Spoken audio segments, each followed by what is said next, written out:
when I think about sharing the gospel, one of the stories that comes to my mind is a teammate that I had, actually my first season of pro. I was going into Tulsa and I had a teammate there and he was a goalie on our team and he was into spiritual things as well. And we kind of connected and we just started talking and he would ask questions and I would ask questions. And anyways, his questions, he was very into Eastern mysticism and wanted to go live in California in the middle of a combine and just be in this place of peace and serenity and go live out in the middle of nowhere. And for me as a new Christian at that time to come into a conversation, I was totally out of my comfort zone. I was driving, I remember, and just having this own conversation with God going, Lord, what are you doing? Like, how am I going to be used in this? I'm so lost. I'm so confused.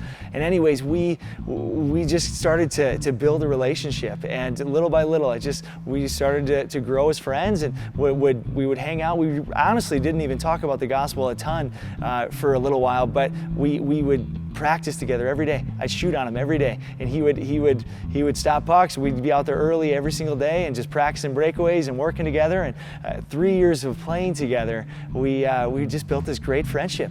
And in the third year, I'll never forget, we're driving home from a game, and he looks at me and he goes, Steph, he goes, I'm all in.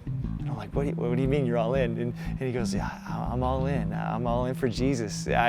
He's like, I believe. And he ends up giving his life to Christ in my car after a game.